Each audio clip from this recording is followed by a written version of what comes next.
Welcome, aspirants, to Rungta IAS Academy's Explainer Series. I'm Professor Sharma, and I'm joined today by Professor Rao. We're going to be decoding an absolutely high-yield topic for your UPSC GS Paper 2, and that is India's water governance. Hello to you all.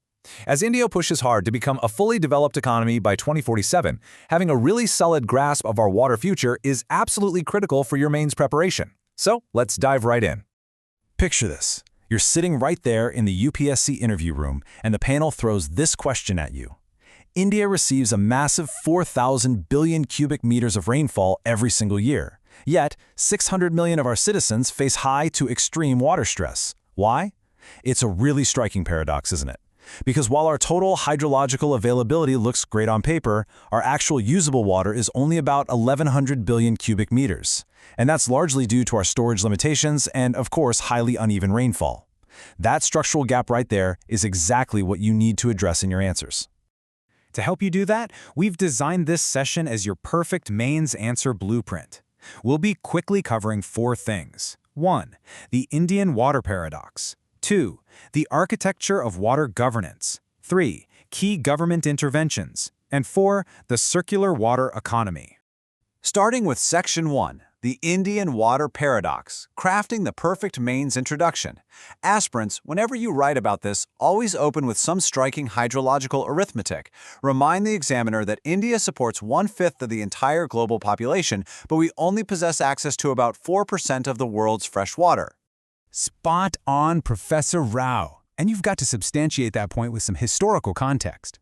Think about this. Post-independence, our per capita water availability comfortably exceeded 5,000 cubic meters annually. But today, it has absolutely plummeted to around 1,400 cubic meters. It's a massive drop, and that contrast brilliantly illustrates our escalating water stress. So what happens when our surface water falls short? Well, we dig deeper. Here is a really high-impact data point to help you secure those extra marks. 25%. India is now the world's largest groundwater user, making up roughly a quarter of all global extraction.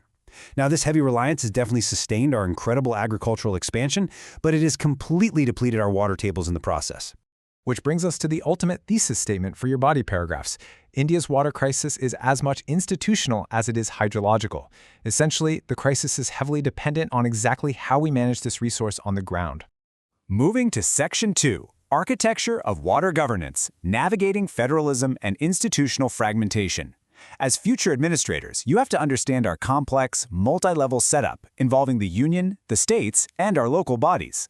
Let's break this down. At the union level, the Ministry of Jal Shakti acts as the nodal authority, and they're supported by the Central Water Commission and the Central Groundwater Board for both surface and groundwater planning.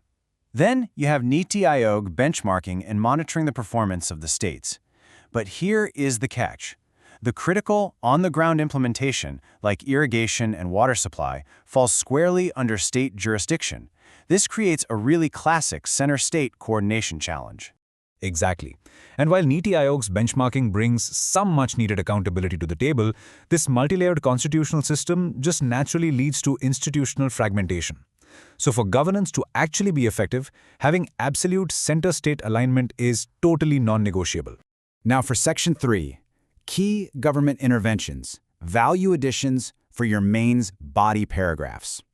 To overcome all that fragmentation we just talked about, the union government utilizes transformative national missions. This is how they strategically align central funding directly with state-level implementation. You've got to cite these missions accurately to fetch those maximum marks.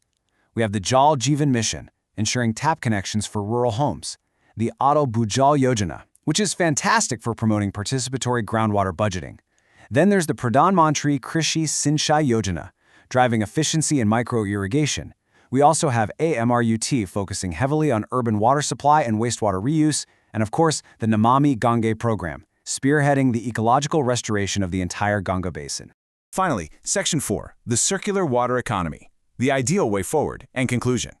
Aspirants, this is exactly the visionary administrative mindset you want to showcase to beautifully conclude your exam answers.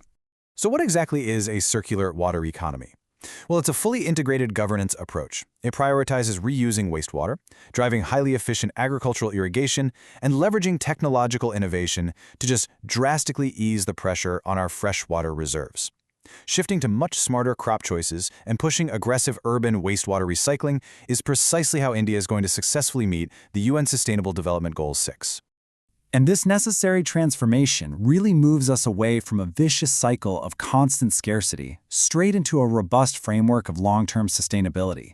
The big takeaway here is that we have to actively align our governance models with concrete scientific knowledge and grassroots participatory approaches.